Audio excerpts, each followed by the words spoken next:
మనం నమ్మాలి. బైబిల్ సెలవిస్తున్న మాట అదే, God created everything for his purpose. ఆయన ఉద్దేశ ప్రకారం ఆయన కలుగు చేశాడు. నువ్వు చూస్తున్న ఈ విషయం అంతా కూడా దేవుని చేత కలుగు చేయబడింది. నీల్ ఆర్మ్స్ట్రాంగ్ మొట్టమొదటిగా చంద్రుడి మీదకి వెళ్ళొచ్చిన తర్వాత చాలా చాలా ఆనందించాడు. ఆయన చంద్రుడి మీద అడుగు పెట్టిన తర్వాత దేవుని స్తుతించాడు. అక్కడ ఒక మినీ బైబిల్, ఒక మైక్రో బైబిల్ అంటారు దాన్ని. అంటే ఇంత పెద్ద బైబిల్ తీసుకెళ్ళడానికి అక్కడ అవకాశం లేదు కాబట్టి ఒక మైక్రో బైబిల్ పట్టుకెళ్ళాడు. ఆ బైబిల్ తీసుకెళ్ళి చంద్రుడి మీద పెట్టి వచ్చాడు. ఈ రోజున మన భారతదేశస్తులు కూడా కొన్ని నెలల క్రితం చంద్రయాన్ అనే 3 అనే ఒక రోవర్ని చంద్రుడి మీద పంపించారు. That was a wonderful thing, remarkable thing in the history of India. ఏ ఒక్కరూ చేరుకున్న ప్రాంతానికి ఆ రోవర్ని పంపించి కొన్ని పరిశోధనలు చేయాలని ఆశించారు.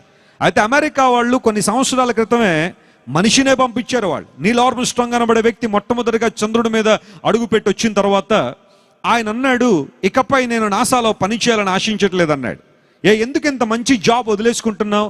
ఇంత రిగరస్ ట్రైనింగ్ నువ్వు తీసుకున్నావు కదా ఒక ఆస్ట్రోనాట్గా నువ్వు మారడానికి, కానీ ఎందుకు ఈ జాబ్ వదిలేస్తావంటే ఆయన అన్నాడు, నేను చంద్రుడి మీదకి వెళ్ళి అడుగు పెట్టిన తర్వాత ఆ పరిస్థితులన్నీ కూడా గమనించిన తర్వాత భూమికి అతి దగ్గరగా ఉన్న ఒక చిన్న ఉపగ్రహం చంద్రుడి మీద అడుగు పెట్టడమే ఇంతవరకు మానవ చరిత్రలో ఒక అరుదైన ఘట్టంగా భావిస్తూ ఉంటే, అసలు ఈ సువిశాల విశ్వాన్ని కలుగు చేసిన దేవుడు ఎంత గొప్పవాడు, ఆయన ఔన్నత్యం ఎంత గొప్పదో నేను తెలుసుకున్నప్పుడు ఆయన స్తుతించకుండా ఉండలేకపోతున్నాను, ఆయన గురించి ప్రకటించకుండా ఉండలేకపోతున్నానని నీల్ ఆర్మ్స్ట్రాంగ్ ఆ తర్వాత దేవుని సేవ చేయడం ప్రారంభించాడు. దేవుని నామమున స్తోత్రం కలుగును గాక. హల్లెలూయా.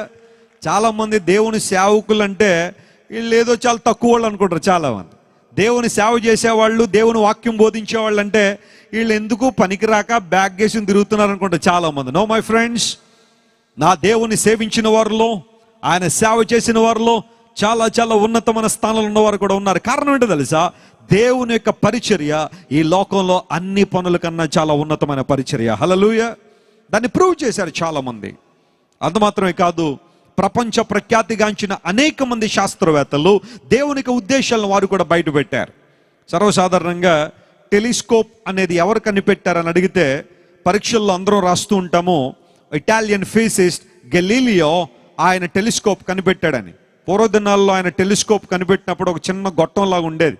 ఇప్పుడు టెలిస్కోపులు చాలా పెద్ద పెద్ద టెలిస్కోపులు, అవి భూమి నుండి కాదు ఆకాశంలో పెట్టేసి అక్కడి నుంచి మొత్తం విశ్వం అంతా ఎలా ఉందనేది చూస్తూ ఉన్నారు. నేను నాసా చాలాసార్లు విజిట్ చేసినప్పుడు నాసాలో కొంతమంది శాస్త్రవేత్తలు నాకు తెలిసిన వారు ఉన్నారు.